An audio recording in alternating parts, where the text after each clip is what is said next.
We've been hearing a lot in the previous panel, Moshe, about what the trends in public opinion are and how that is changing the ground rules for the conflict. So it seems only fitting that this final panel will deal with the issue of public opinion, and we have two of the really most important experts on this subject from Israel and Palestine here. You have the biographies in your biographical material, but I think it is only fair to say that Khalil Shikaki seems to spend as much time explaining Palestinian public opinion to Americans in Washington as he does in taking polls. But it's delightful to have him back here again. And Jacob Shamir is not only a senior lecturer at Hebrew University and Mr. Public Opinion in many respects in Israel, but he is also taught all around the United States as well as at Tel Aviv University and Bar Ilan. Both of them are graduates of American institutions, so whatever they say that was interesting and good, we'll give credit to American education, and any mistakes they have will reflect where they currently live. To start out, Dr. Shamir is going to kick it off, and he's going to stand up here so he can use the remote and change the slides. So you need to look at this at the screen while you're listening to him. And it's a great privilege to have both of these gentlemen with us this morning to wind up the morning part of the program. Jacob?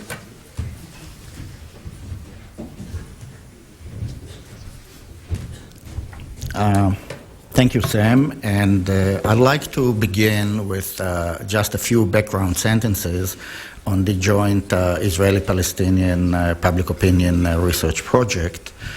The project is a joint initiative of the Truman Institute for the Advancement of Peace at the Hebrew University and the Palestinian Center for Policy and Civil Research in Ramallah, headed by Khalil. And I also, of course, want to thank USIP for giving me the opportunity to continue to work on this project while I'm here. The project is unique in several respects. First, it is the only joint Israeli-Palestinian project which tracks both public's opinion simultaneously since the beginning of the Intifada. Secondly, it is one of the few joint projects which survived the violent turnabout in the relations between Israel and the Palestinians. And finally, in making our findings public, we hope to make a modest contribution in turning people's private opinions into more accurate and knowledgeable public opinion. Up to now, we have conducted altogether 11 joint polls since July 2000, and the most recent survey was completed about 3 weeks ago, and we'll share with you today some of its extremely important findings. Recently, we witnessed a significant change in the rules of the game played between Israel and the Palestinians. And to borrow Putnam's metaphor, this game is a two-level game played between leaders on the international table and leaders and their publics and the other political actors on the domestic table. And we can even envision it as a three-level game, and the role of the United States playing on the third table has been discussed already before. When domestic games are concerned, public opinion very often constitutes a significant constraint on policy and policymakers. But public opinion can open new opportunities for the leaders, and this is actually where we stand right now. And the way Sharon and Abbas will play their domestic games will determine to a large extent whether indeed we're heading towards a breakthrough or whether we are observing just another passing mirage. So let me begin with the Israeli domestic game. Clearly, Arafat's departure from the scene has largely driven the change in the political climate. But there is also much significance to what evolved on the Israeli scene. And here we can trace the change 1 year earlier to the beginning of public opinion pressure on Sharon to break the stalemate. And among these, most important are the Geneva Initiative from October 2003 and the dissidents refusing to serve in the territories. And luckily, Dov Weissglass, Sharon's senior advisor, would concur with me, I think, on this point. In his revealing interview in the leading Israeli newspaper, Haaretz, he explained what motivated the disengagement plan. And I quote, he says, the economy was stagnant, and the Geneva Initiative garnered broad support. And then we were hit with letters of officers and letters of pilots and letters of commandos, and of course he meant letters of refusals to serve in the territories. And he goes on saying, these were not weird kids with green ponytails and the ring in their nose who give off strong odors of grass. These were really our finest young people. So in this interview, Weissglass also revealed Sharon's hope that his initiative will put the quartet's roadmap deep into deep freeze. In any case, it is no coincidence that Sharon's disengagement was announced in December 2003, 2 months after the Geneva Initiative. And Sharon's declaration, in turn, produced a chain reaction in the Israeli public, which I want to share with you now. And this is where Steve here, this is what I meant by my comment to you personally before. Since the beginning of the Intifada, we are tracing Israelis' willingness to dismantle most of the settlements in the territories as part of a peace agreement with the Palestinians. But in addition to people's attitudes on this issue, we also trace the general norm. We do this by asking people not only what they think about the issue, but also what they think the majority of the public thinks. People's perception of the majority opinion gives us the prevailing norm about an issue. We call this the normative facet of public opinion, the climate of opinion. And in the next slide, I want to show you both graphs together, what people actually think on the issue of the settlements and what they think the majority thinks. In other words, what the normative opinion is. The green line marks the actual level of support for dismantling most of the settlements for peace. The red line marks the climate of opinion, the percent of people who believe that the majority of the public supports it. Now, this tells us a fascinating story. Since the end of 2001 already, over 50% of the Israelis support the dismantling of most settlements for peace. This, however, is still not perceived as a normative step. All that time, only a minority of the public believed that this is the majority opinion. When does this position become normative? Immediately after Sharon's public declaration of his disengagement plan. And you can see the big jump in the red line from 37% to 56% to 63% in the following months. In other words, Sharon's Herzliya speech in December 2003 legitimized the dismantling of settlements in the eyes of the Israeli public. Now, what can we learn from this case?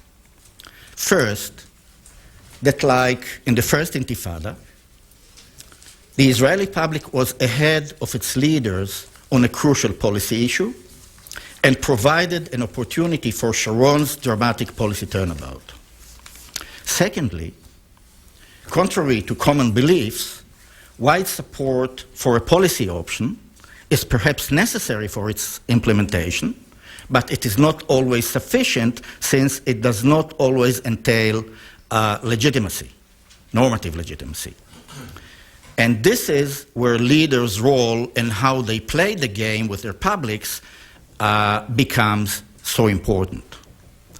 Now, another case where public opinion provides an opportunity for its leaders, and this time on both sides, comes from our joint research on some of the core issues which underlie the Israeli-Palestinian conflict. In June 2003, we asked both Israelis and Palestinians whether they would support a mutual recognition of Israel as the state of the Jewish people and of Palestine as the state of the Palestinian people in the context of a comprehensive settlement. Now, this is an extremely touchy issue for Israelis who suspect that Palestinians conspire to change the Jewish identity of the state in their demand for the right of return. In addition, we asked respondents what is the majority opinion on the issue within their own public and in the other side's public. So let's have a look at the responses that we obtained. We can see that there was at the time majority support in both publics for such a step.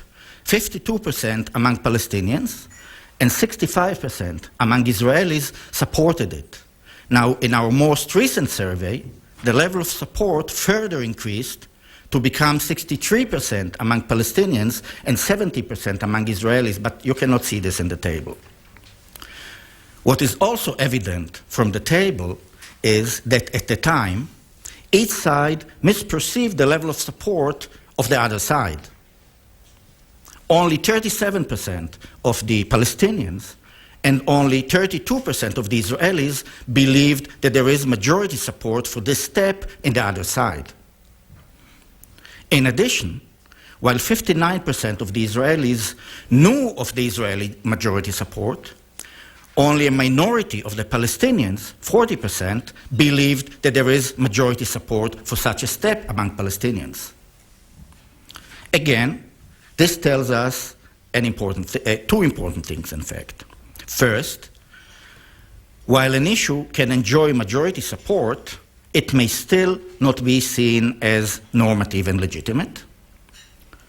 Secondly, these results open another important opportunity for Sharon and Abbas to bring both publics closer on this important identity issue by making their publics aware of the other side's position and by legitimizing it among their own constituency. Now, in this respect, you will hear today from Khalil some very exciting and optimistic results from our most recent poll. Both publics have made significant progress towards compromise on the major components of Clinton's permanent settlement framework, which, of course, presents another opportunity for Sharon and Abbas. But you should keep in mind that these trends can become political reality only if they are transformed from a bunch of private opinions picked up by polls into legitimate and normative public opinion widely shared and acknowledged publicly. And here, I want to concur with strongly with what Steve and Bob said on the involving public opinion on both sides, and if you don't see it done by the elites and the leaderships, you should become much more skeptical about the chances of the process. Now, legitimacy is a two-way road, and leaders must obtain legitimacy from their publics too. And this is crucial for the standing in the international table of the two-level game. While success in an election race is usually necessary to secure legitimacy, it is not always sufficient, and Abbas's standing as the genuine successor of Arafat's legacy is not yet secured, I believe. A major challenge to his legitimacy and leadership is posed by the young guard of the Fatah movement, still by Arafat loyalists in the government, and of course, by the Islamists and particularly the Hamas. So despite his success in the election, and hopefully in reaching a ceasefire, Abbas' ability, at least in the short run, to make bold political moves on the international table cannot be taken for granted. Sharon's legitimacy is also challenged by the settlers who pushed for a referendum in order to disrupt the disengagement, and by the Likud rebels who try to portray his newly formed government as being at the mercy of the Israeli left and the Arab parties in Israel.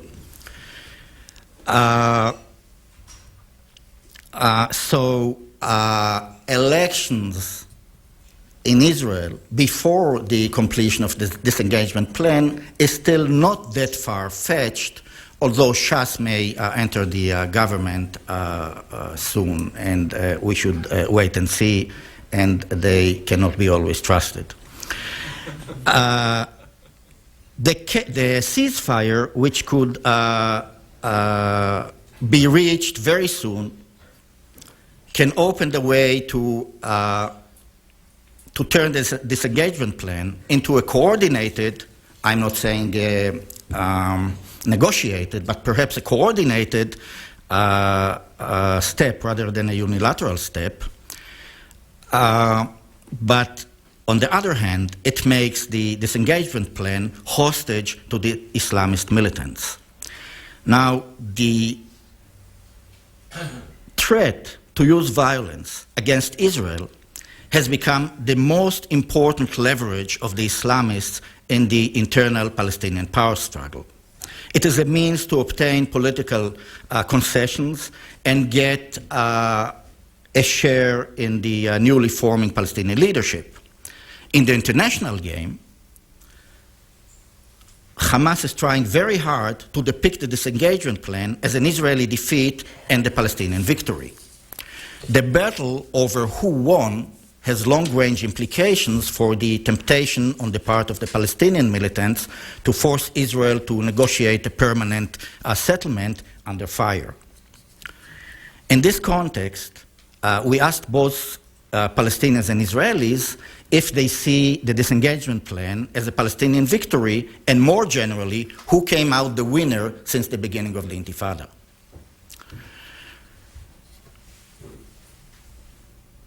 As you can see, 3/4 of the Palestinian public do see the disengagement plan as a Palestinian victory, and this is not necessarily consistent, Bob, with what you said about Israelis' perceptions of winning, or Israelis' feeling of winning, since 42% of the Israelis feel the same, and this is not a negligible percent. However, when we ask both publics to assess the overall results of the Intifada, and we give them a large range of choices, the picture changes significantly. On the question who came out the winner since the beginning of the Intifada, the most popular answer in both publics was neither one. 55% of the Israelis and 44% of the Palestinians chose this answer. Palestinians then seem to have mixed feelings about the results of the Intifada, and the big question is, will Abbas be able to effectively mobilize the Palestinian public to pressure the Islamist factions to accept and maintain a ceasefire? Now, some, of course, real achievements in improving Palestinians' daily life in the territories can help in this respect. And we are now also talking about Israel leaving other major cities in the territories. But I think that the threat to use violence against Israel will remain the most important leverage of the Islamists in the domestic Palestinian game. So let's have a look at Israelis and Palestinians' expectations in this respect. And expectations are seen to embody the aggregate wisdom of public opinion, its ability to learn from the past and from the current situation. In our surveys, we regularly ask both publics to tell us what will happen next.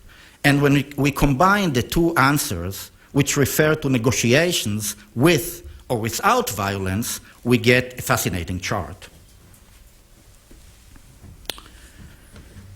The last point in the graph refers to our December poll and shows that high percentages in both publics expect negotiations to resume, either with no violence or with some violence continuing. Now, consistent with these expectations, 47% of the Israelis are even willing to negotiate with the Hamas to reach a compromise settlement with the Palestinians.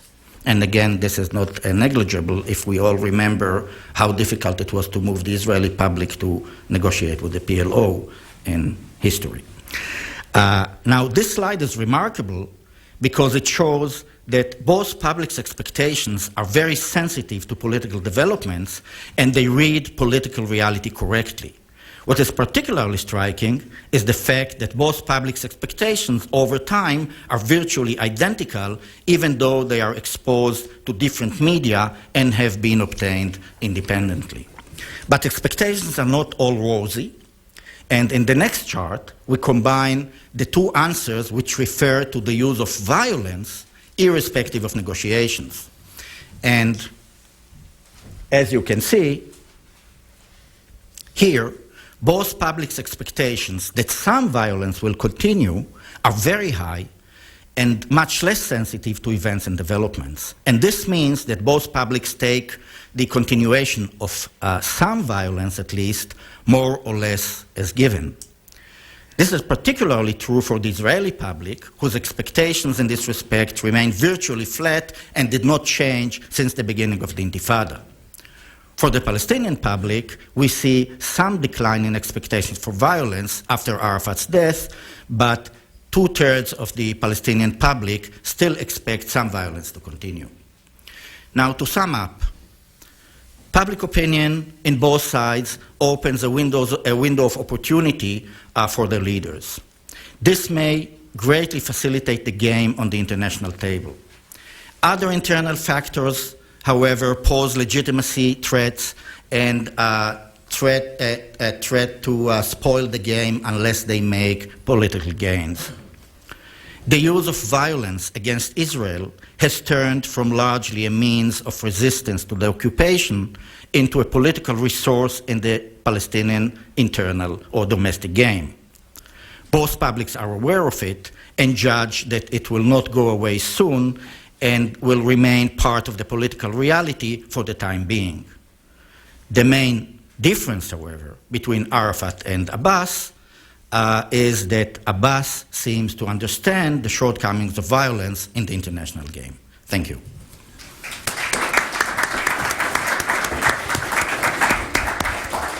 Thank you very much, Jacob.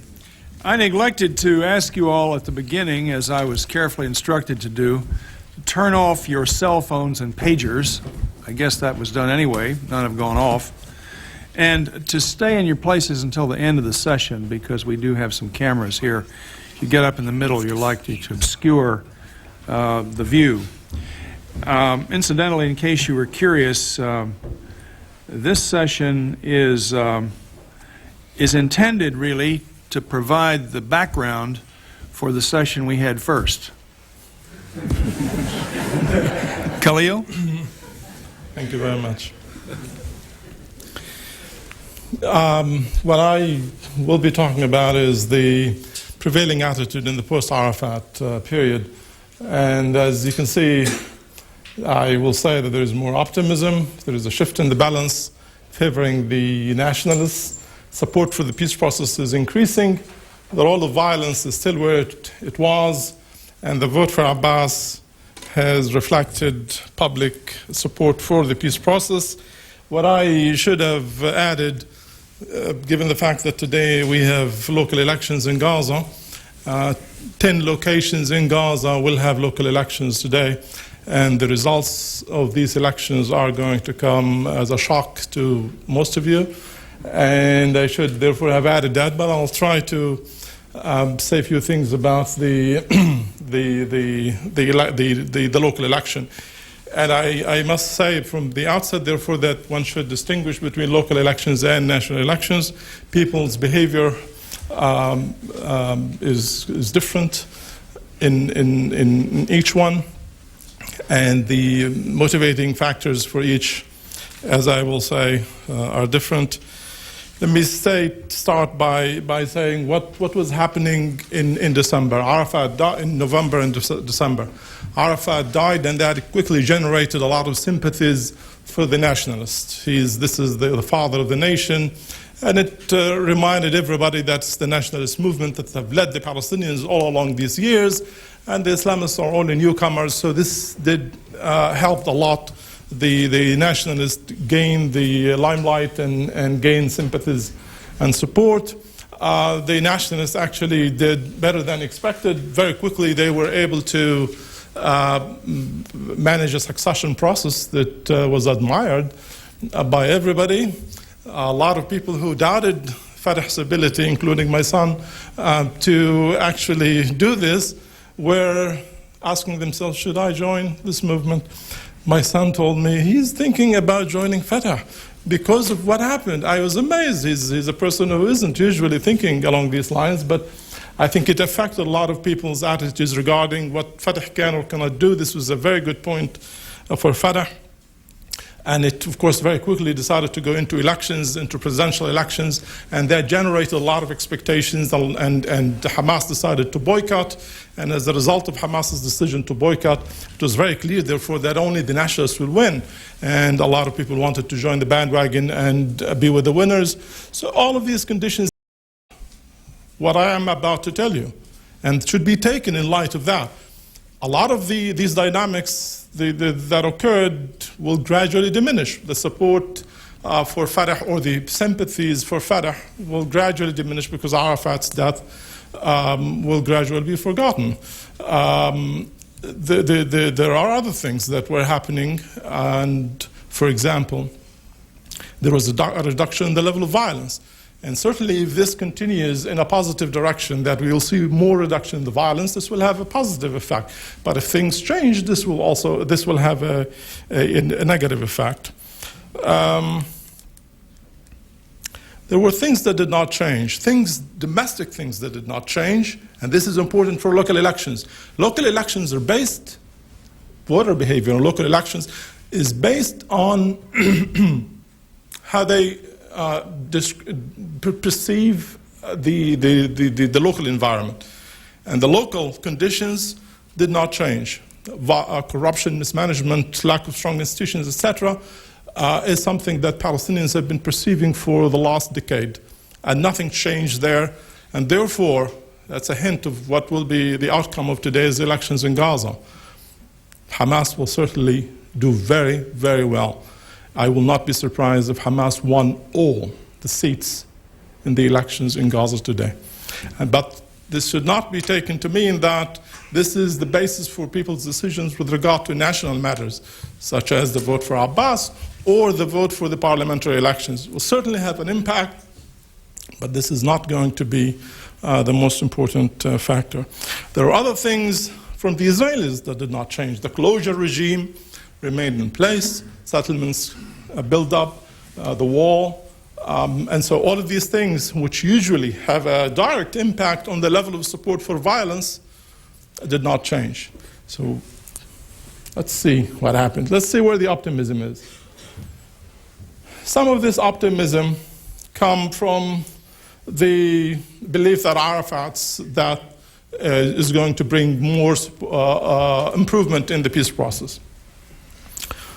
This is only natural. Most people believe that Arafat was tough at the negotiating table, and that with him gone, with him out of the picture, there is a better chance to reach agreements. But the surprising part are the three other columns, where actually for the first time we see people believe that one can reach an agreement with the current Israeli government. When Sharon was first elected, less than 10% of the Palestinians believed that Sharon's intentions are peaceful. And here we have more than 50% of the Palestinians believing it's possible to reach an agreement with him, and that it's possible for him to convince the Israeli public to buy this compromise agreement. And even more surprising is the extent to which people believe that Abbas and Abu Ala, the new leaders on the Palestinian side, are able to reach an agreement and are able to convince the Palestinian public to support this agreement. We can also see optimism in terms of the expectation of what will happen now. This is something that Yaakov has already mentioned. We can also see it in the expectations of how soon reconciliation would be achieved. When we compare this with the situation just before, as you can see clearly, there has been a dramatic increase in the level of belief that reconciliation is achievable. We can also see it in the expectations with regard to the roadmap. A lot more people now believe that it is possible to implement the roadmap compared to where we were before. This is the second change that we have seen in the post-Arafat period. It's the balance of power between the Islamists and the nationalists. I would warn again that this should not be taken to mean that the results of the elections in the local government today in Gaza will lead to a victory for Fatah, although there is indeed, as you can see, between September and December, there has been a very significant increase in the level of support for Fatah and a significant drop in the level of support for Hamas. On the one hand, as I said, this reflected the sympathies that were generated after Arafat's death for Fatah and the way Fatah has managed to deal with the succession process, go into elections, the fact that the Islamists boycotted the elections. And all of these are temporary, and therefore a lot depends on how things evolve from now on. But it certainly is a significant change. This is particularly important with regard to the Gaza Strip, that I wanted to show the chart on the one just before. All right, this is the one in the Gaza Strip, which actually shows even a more dramatic shift in the balance of power favoring the nationalists in the Gaza Strip. Once again, I would just warn that one should not make conclusions with regard to local elections based on this. This will certainly have a lot of impact on the outcome of the parliamentary elections, which are scheduled to take place in July of this year. But it will have no impact, I must warn, will have no impact on the local elections. Local elections will be voted on matters of corruption, mismanagement, and all of that. And there the public is completely disillusioned and disappointed with the nationalists and will not bring in the nationalists to lead their local councils. There has been this is another change that we have seen, a greater level of support for the peace process, support for mutual cessation of violence, support for reconciliation, support for immediate return to negotiations, and even support for the roadmap indicate the level of support indicate that the December period, the post-Arafat period, is certainly one in which there is more optimism and accompanied by greater support for the peace process. This is the, we're not able to see the whole thing. This is this is what Yaakov was talking about. The level of support. This is just Palestinians. The level of support for the Clinton parameters, for the Geneva compromises, for the top of compromises. Essentially, we have broken down these compromises into six elements, and the last column there, the last two columns are about the identity question, the recognition of identity, Israel as a state for the Jewish people, Palestine, the state for the Palestinian people. And as you can see, among Palestinians, there has been significant changes with regard to most of these elements. With regard to Jerusalem, there hasn't been any change. In fact, if any, it has declined a little bit. And with regard to the demilitarized state, again, there has been a decline in the level of support. But with regard to the question of refugees, with regard to borders, with regard to security, with regard to the mutual recognition of identity, there has been significant increase in the level of support among Palestinians. An increase that, in fact, could only be explained by Arafat's death and the belief that there will be, and the optimism that was generated by that. We have found in the past that the more optimistic people are, the more likely they will support compromises. And the increase in the level of optimism was reflected immediately in the level of willingness of Palestinians to accept compromises. Now, the next chart shows the changes with regard to Palestinians and Israelis, which, in fact, we were expecting to see changes on the Palestinian side. But what was indeed very surprising to us is the level of change on the Israeli side as well. The optimism that was generated among the Israelis was also reflected in the way the Israelis attitudes change with regard to these same compromises. What we are comparing here are the results of the surveys that were conducted among Palestinians and Israelis in December of 2003 and December 2004 and the early days of December 2005. The overall picture when it comes to the package, the total package, as you can see, the Israeli support increased from 47% to 64%, and among Palestinians from 39% to 54%. For the first time in 10 years of public opinion polling that I have done among Palestinians, this is the first time that I see a majority in support of ideas along the lines of the Clinton parameters. And this is something that, in fact, has been evolving over time. The last 10 years have seen a gradual increase in the level of support or willingness of the Palestinians to support compromise. On the Israeli side, the Israelis have been, in some of these compromises, more willing than Palestinians to accept them.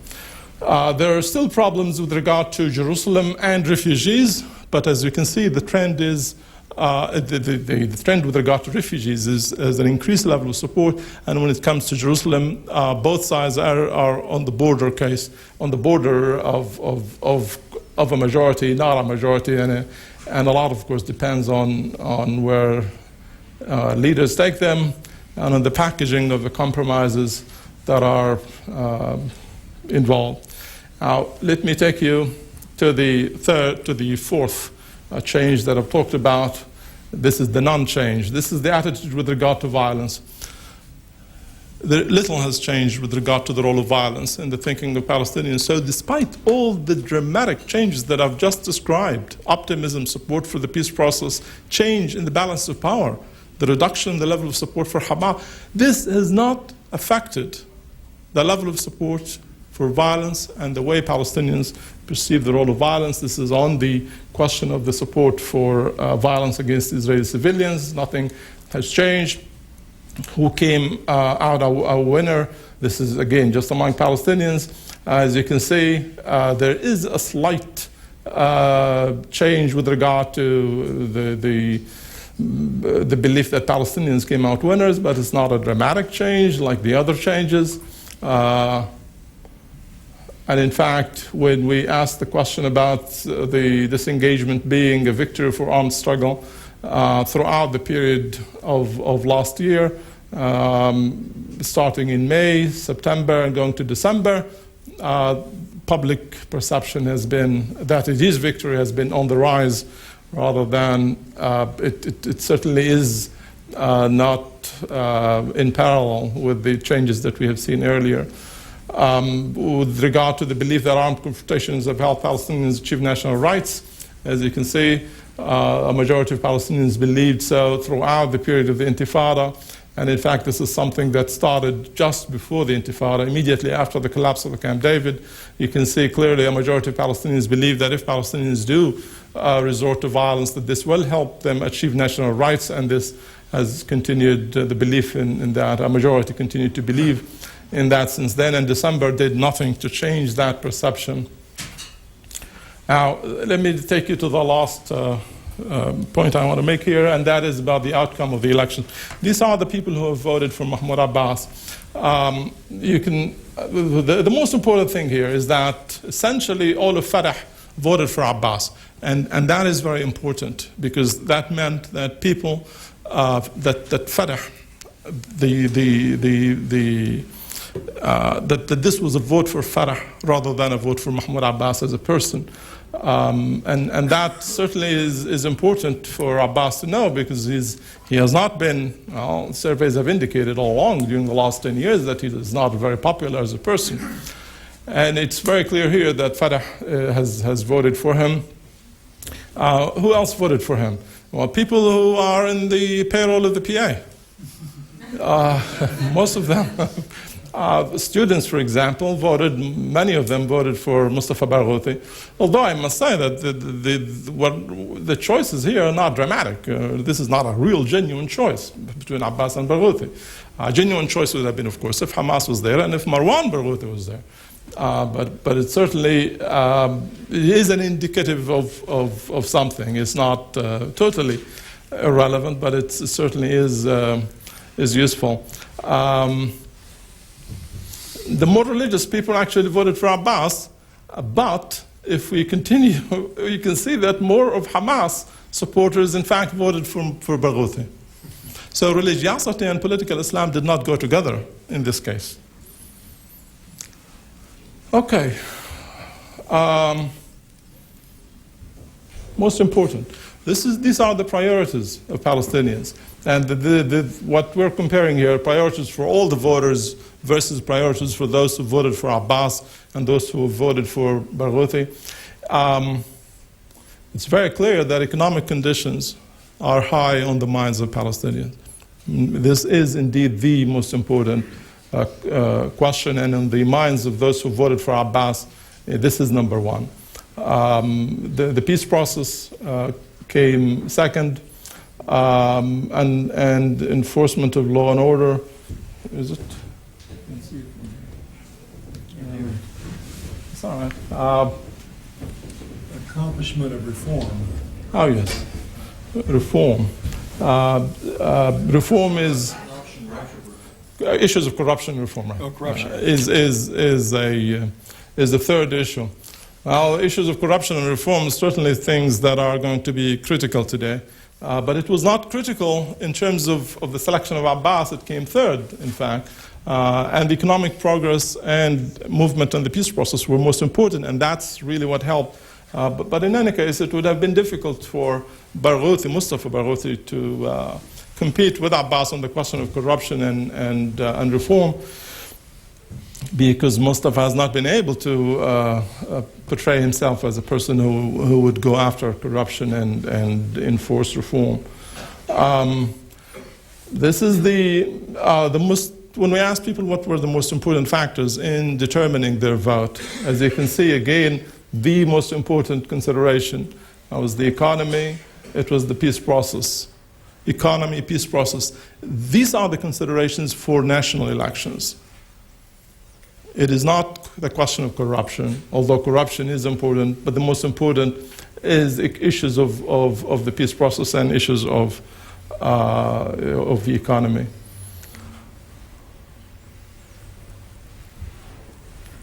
Now, one of the things we've been asking about for some time is this the nature of the Palestinian political system. And under Arafat, when we asked the question, do you want the prime minister to have more power, same power, less power than the president, Palestinians were divided. There was a lot of polarization, almost 50-50, almost, although Arafat did manage from time to time to get to 4 or 5 percentage points more in his favor. No longer the case. With Abbas, with Arafat out of the picture, people want Abbas to govern, not the prime minister.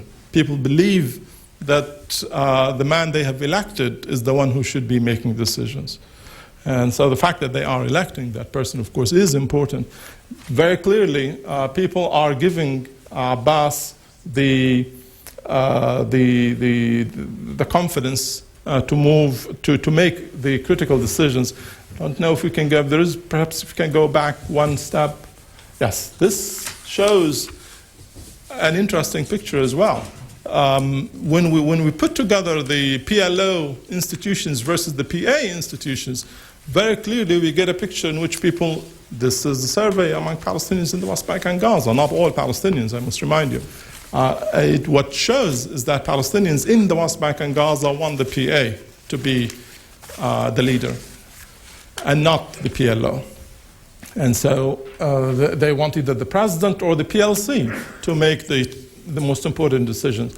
They don't want the PNC or the PLO Executive Committee to be making those decisions. And as I said, within the PA then, the question becomes, is it the prime minister in the executive branch? Is it the prime minister or is it the president?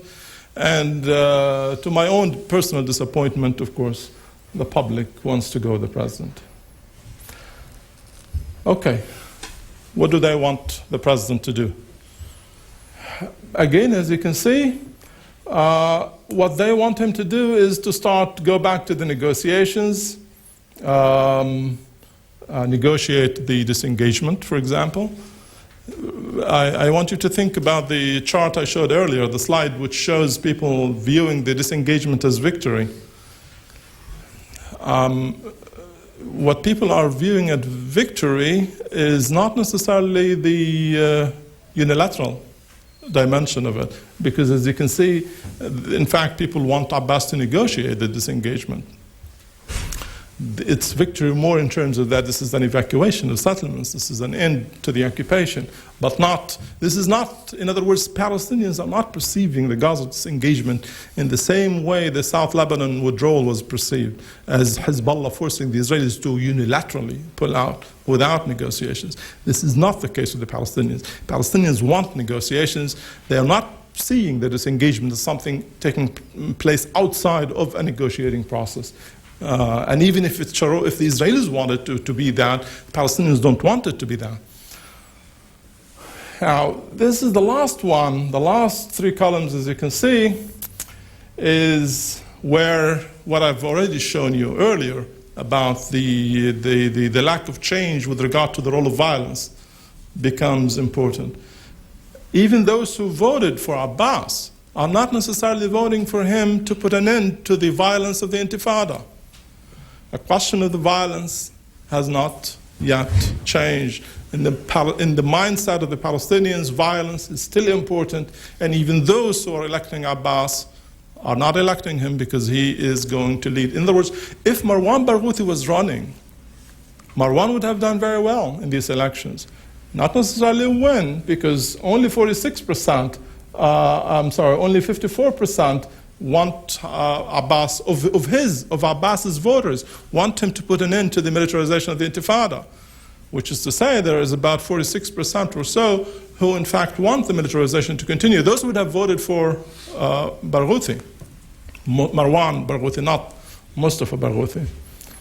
I think this was the last one. Yes.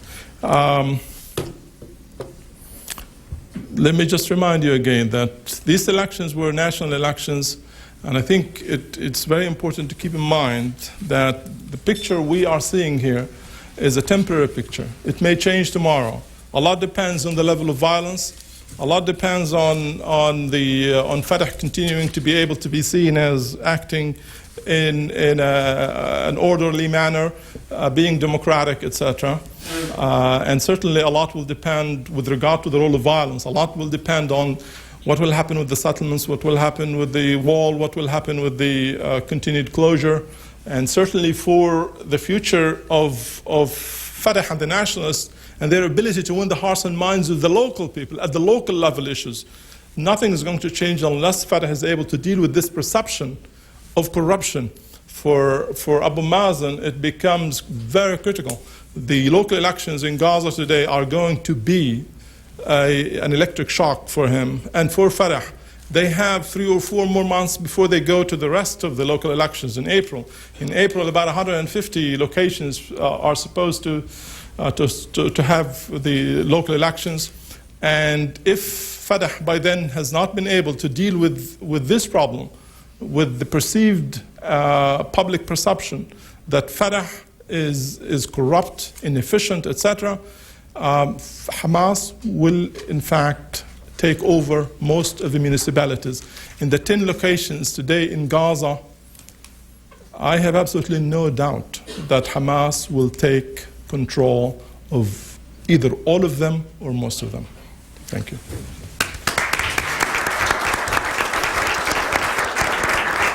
Well, thank you very much, Khalil. We have just very few more minutes. Let's get a few quick questions in. Back in the back, right on the aisle.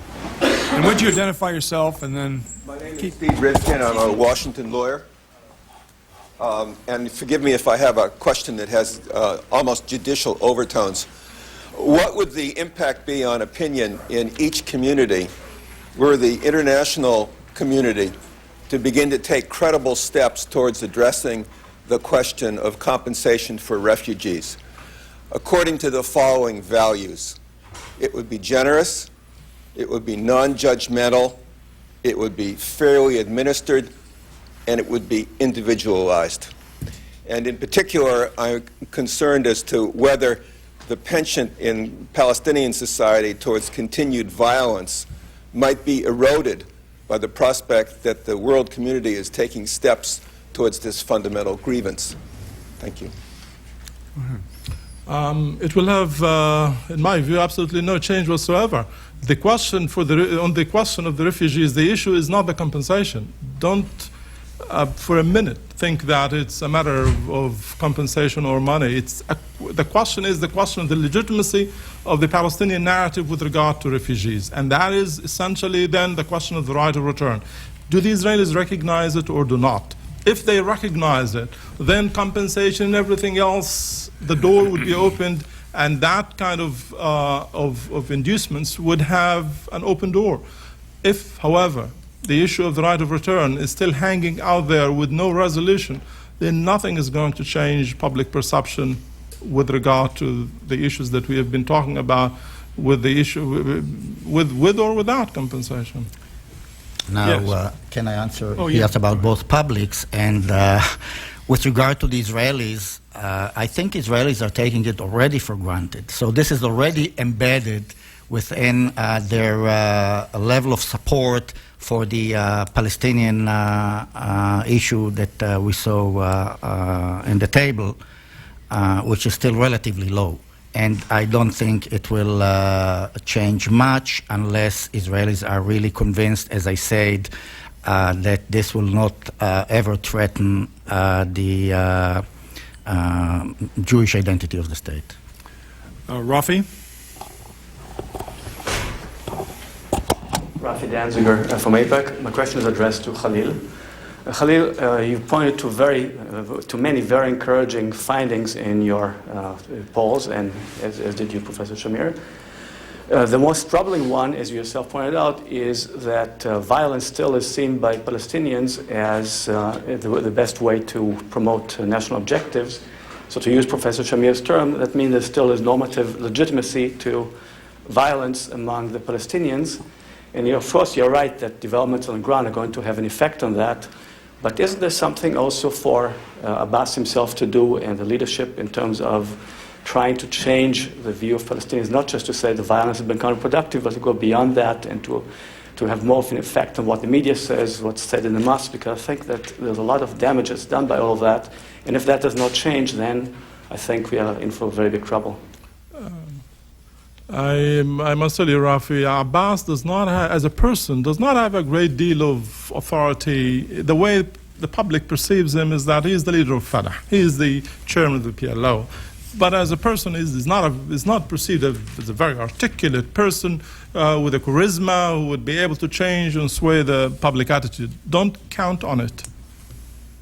What will change public attitude with regard to violence, in my view, is going to be diplomacy working as it was in 95, 96, and the frustration, pain, and suffering that is inflicted by the closure regime, by the settlements, by the wall, etc., is removed. If you remove that and then show that something else is working, then I think diplomacy is working, and then I think we will see dramatic changes in that as well, as we have seen it in the past. We've been there, we've seen this exactly the same way it happened, and over time we have seen the fluctuations reflecting those changes. And I don't believe Abbas' leadership, speaking about it, is going to make much difference, to be honest with you. Obviously, what will effectively be on the ground and all the steps that Khalil mentioned are going to have or will have a major impact. Still, you don't need necessarily a charismatic personality to make very visible and important symbolic steps to show the public that violence will not help. I think Abbas knows that symbolic steps are important because he has already begun to do some things with respect to corruption. For example, in his most recent visit in Gaza, he ordered right away to dismantle a house which was built on a public lot, to show people that the rule of law is should be effective, should be in effect. So, I mean, there are many ways, really, to show Palestinians that violence is not desirable. And I think, as I said, I strongly believe in these symbolic steps and in the normative facet of public opinion, which is very, very important. Over here in the back. Paul Sham, the Middle East Institute. Khalil, I'd like to pick up on your answer to the first question about the importance of the acceptance of the Palestinian narrative. Do you think that there would be a strong, what would the Palestinian public's reaction be if there were a de facto separation between the right of return and the reality of return? In other words, if Israel expressed in various ways that there was a recognition of the Palestinian narrative, but in fact comparatively few refugees would be able to return. And I'd be interested in Yaakov's reaction, what you think the Israeli reaction would be as well. The reaction of the Palestinians as a whole, I think, would be positive. That as long as the right of return is recognized, then I think the limitations on the modalities would be swallowed, and you'll find a majority willing to go with that. And among the refugees themselves, the overwhelming majority will then act based on it. They will accept the compensation and be happy to see it that taking place immediately. And I think that overall this will not find a lot of dissent among the refugees. That there will be, I believe, widespread acceptance and acceptance not only in terms of verbal acceptance, but also in terms of the behavior of the refugees themselves, their willingness to act and be integrated in the Palestinian state. But that certainly depends on what you've started with, that Israel says that it is willing to recognize that right. I think symbolic recognition is essential to make progress on the refugees element. And I think that a creative approach to it can in the long run, convince Israelis to accept it, as long as they are convinced that this is not another door left open, and the general understanding of Israelis right now is that Palestinians always attempt to leave something open for the next stage, and this was one of the lectures that Israelis supposedly learned from the Oslo process, where all of a sudden, after recognizing Israel, the issue of the right of return came up that strong. So I think there is room to work on it. It will take time. I think eventually Israelis may support such a symbolic recognition, and as I said, it is really necessary to make progress. But they have to be convinced that this is not a door left open for real functional changes. Way in the back. See, there are advantages of sitting further back. Hi, Jeremy Pressman from the University of Connecticut. I wanted to ask both of you about not just the recent polling, but sort of as you look back on the last several years, if you can give us a metaphor to work with as to whose opinion it is that is shifting in each society. Do we think about, for instance, when we talk about the balance of forces, that there are certain people who are always committed to Hamas and certain people always committed to Fatah and the nationalists, and there's some swing voters, or is it much more fluid than that, or is there some alternative? And I'd be curious from both of you about the perspective on Israeli society and Palestinian society. Who wants to go first? Well, I think there is a major segment in the Israeli public of people who are middle of the way, which each election, again, there is a new party which tries to grab them in the election. And we can, and they shift again with the overall norm. So right after the eruption of the Intifada, for rather a long time, this segment became silent. And we could really track the normativity of these people in terms of how they define their political leaning, because we often ask people to set themselves on a scale from right to left. And all of a sudden, after the eruption of the Intifada, left almost disappeared. But this is obviously, again, a label which is strongly affected by the prevailing norm at the time. So people who are for a prosperous economy, people whom the Intifada really gave a lot of economic problems and ruined their businesses, people who are threatened by the violence, and those who are middle to left come now out again to support these more moderate steps. Among the if we're talking about Hamas and Fatah, putting aside the more secular leftist forces, if we just focus on Hamas and Fatah, then the demographics, gender, age, education, income is not important. It's sometimes important, sometimes not important. Overall, it's not a determining factor. Even religiosity is not important. What is, however, what is critical in terms of, as a predictor, who will support Hamas or Fatah is political Islam. The more the more you believe in political Islam, that Islam is a political force, that it should guide the steps of the state, the more likely you'll support Hamas. If you believe that religion is more personal, it has a role in society, but it cannot guide the state, then you're likely to support Fatah. Don? We'll take one more question after this one. My question is, how do each of you envisage Israel's implementation of recognizing the right of return? What does this really mean? What's the essence? Is it a mere statement by the Israeli government? Yes, we recognize the right of return, but only 20,000 refugees can return. What do Palestinians mean by this, and what do Israelis mean by it?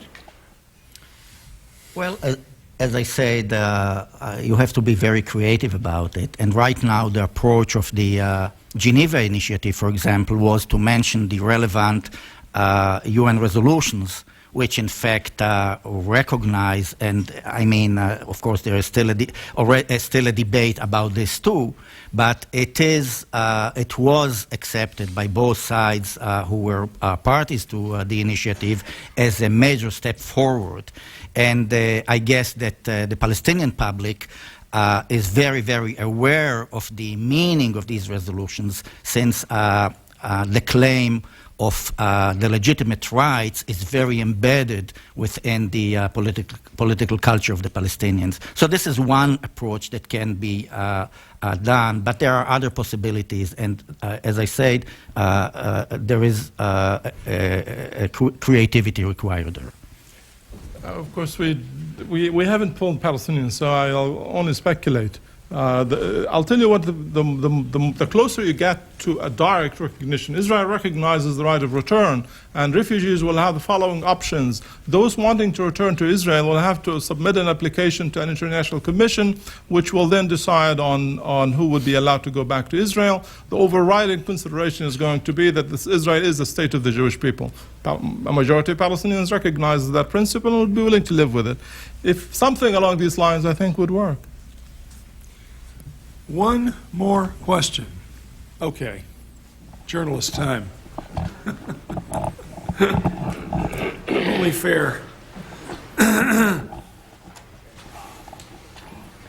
My name is Saeed Erekat from Al-Quds Daily newspaper, and my question is to Khalil. Khalil, could you talk a little bit about the gap between the perceptions among Palestinians in the West Bank and Gaza versus Palestinians outside, PA versus PLO, and what will happen to that perception once or if Abu Mazen is unable to deliver, let's say, in 3 months on the issue, especially the issue of prisoners and targeted killing and so on? I must say we haven't been able to do sufficient research among Palestinians living abroad. For the reasons you're probably aware of, it's just extremely difficult to do it, particularly in places like Syria. So we don't have a lot of clues as to what is critical in the minds of Palestinians living abroad. With regard to the issue of refugees, it is very clear that Palestinians living abroad believe that the PLO is the most important body that should be negotiating and should be making decisions on their behalf, as we see from those in the West Bank and Gaza. With regard to the overall decisions, it's very clear that those in the West Bank and Gaza believe that those who are in the West Bank and Gaza, elected by the Palestinians in the West Bank and Gaza, are the ones who should be making those decisions.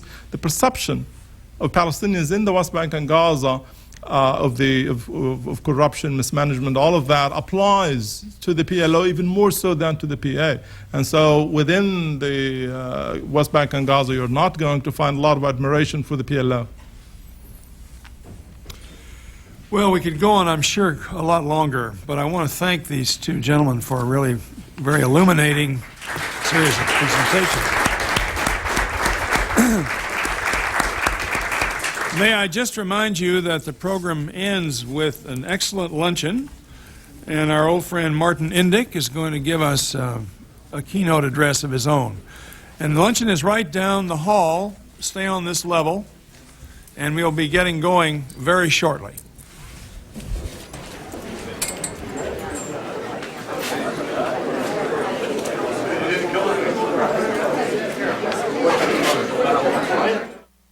Washington Journal today, a look at the Iraqi elections.